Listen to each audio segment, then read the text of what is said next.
There was a holy Roman empire जहाँ पर आम इंसान को लैटिन ज़ुबान नहीं सीखने दी जाती थी just because that was a language of elite and God. आम इंसानों को गॉड यानी कि खुदा से बात करने के लिए चर्च जाना पड़ता था और क्लर्जी, पॉप, किंग एटसेट्रा के थ्रू गॉड से बात करनी पड़ती थी। यानी कि ट्रूथ का एक्सेस कि खुदा क्या है, वो क्या कहता है, वो आम आदमी को सब ट्रांसलेट करके बताया जाता था। और जब ट्रांसलेशन कंट्रोल्ड हो तब सच सच नहीं रहता, वो गेट कीपर का टूल बन जाता है। अब पॉप उस लैटिन को जैसे मर्जी ट्रांसलेट करके बताए कि खुदा ने ये कहा है या नहीं कहा। Anyhow around 1382 king John Wycliffe ने बाइबल को इंग्लिश में ट्रांसलेट किया to break the gate keeping and he was executed even before completing the Old Testament. Anyhow church की मोनोपोली टूट गई। लोगों ने पहली दफा खुद पढ़ना शुरू किया कि खुदा क्या कहता है and that was the time when the wheel started coming of. आज भी वही सिस्टम है, बस लैटिन की जगह एक नई जुबान आ गई, फाइनेंस। आज आम इंसान को अपनी जिंदगी, अपने कारोबार को समझने के लिए एक्सपर्ट्स के पास जाना पड़ता है। Banks, technocrats, governments, regulate. उसे बताया जाता है ट्रस्ट द सिस्टम, लेकिन सिस्टम समझने के लिए उसे जो जुबान चाहिए वो उसे कभी सिखाई नहीं। Terms like mortgage, circular debt, tariffs, capacity charges etcetera, इन सब टर्म्स का इस्तेमाल किया जाता है, ना कि सिस्टम को क्लियर किया जाए बल्कि सिस्टम को छुपाया जाए। इन माई प्रीवियस वीडियो मैंने बताया था कि गैस नहीं है फिर भी पाइपलाइंस डालते जाते हैं, क्योंकि पाइपलाइंस डालना ही रियल बिजनेस है, इंफ्रास्ट्रक्चर ही रियल इनकम है। And the same game goes on with electricity. Political science says citizen और स्टेट के दरमियान एक कॉन्ट्रैक्ट होता है जिसे हम सोशल कॉन्ट्रैक्ट कहते हैं। उस कॉन्ट्रैक्ट में सिटीजन टैक्स देता है और स्टेट उसे बदले में सिक्योरिटी, जस्टिस और बेसिक राइट्स देती है जो कि हर स्टेट के कॉन्स्टिट्यूशन में लिखे होते हैं। अगर हम इस सोशल कॉन्ट्रैक्ट को पाकिस्तान के लेंस में देखें तो 2025 से 2026 का tax rate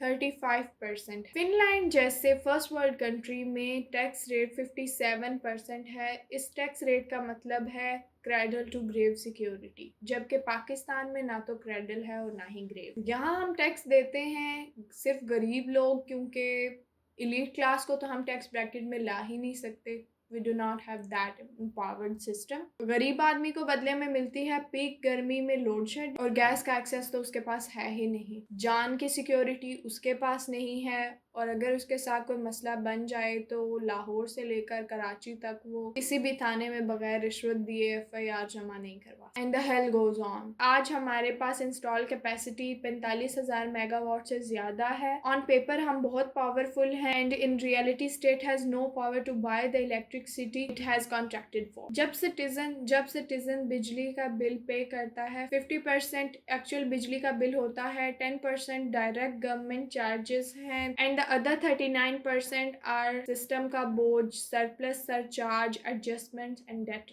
according to contract act section 23, if a contract is against the public policy it is void. According to NEPRA Act section 31, it explicitly mandates the elimination of exploitation and protection of consumer. If a tariff facilitates exploitation, it is ultra vires to the act.